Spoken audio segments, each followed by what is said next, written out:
ഇവിടെ കെ.എം. മാണിയെ പോലെ തന്നെ രാഷ്ട്രീയ വഞ്ചന കാണിച്ച് CPM ആണ്. കെ.എം. മാണി ബഡ്ജറ്റ് വിറ്റുവെന്ന് പരസ്യമായി നിലപാട് സ്വീകരിക്കുകയും നിയമസഭയിൽ ബഡ്ജറ്റ് പ്രസംഗത്തിനെ തടസ്സപ്പെടുത്തുകയും സ്പീക്കറുടെ കസാല വലിച്ചെറിയുകയും ചെയ്ത CPM ഇന്ന് ബഡ്ജറ്റ് വിറ്റവൻ്റെ പാർട്ടീനെ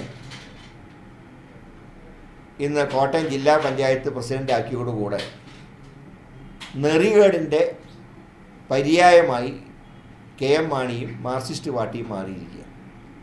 ഇതൊരു രാഷ്ട്രീയ വഞ്ചനയാണ്. അതുകൊണ്ട് ഒരു കാരണവശാലും ഇനി കെ.എം. മാണിയെ വിശ്വസിച്ച് അദ്ദേഹം നേതൃത്വം നൽകുന്ന പ്രസ്ഥാനവുമായി കോൺഗ്രസ്സിന് ബന്ധമുണ്ടാവില്ല. അത് വളരെ വ്യക്തമായി കോൺഗ്രസിൻ്റെ നേതൃത്വം ഇവിടെ പ്രതിപാദിച്ചു കഴിഞ്ഞു. ഇനി ലോക്സഭാ തിരഞ്ഞെടുപ്പിലും കെ.എം. മാണിയുടെ പാർട്ടിയുമായി യാതൊരു ബന്ധവും കോൺഗ്രസ്സിനുണ്ടാവില്ല.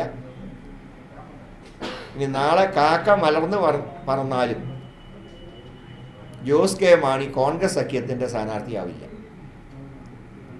ഈ നെറികേടിന് അടുത്ത പാർലമെൻറ്റ് തിരഞ്ഞെടുപ്പിൽ കോട്ടയത്തെ ജനത ശക്തമായി മറുപടി നൽകും എന്ന് ഞങ്ങൾക്ക് പൂർണ്ണ വിശ്വാസമുണ്ട്.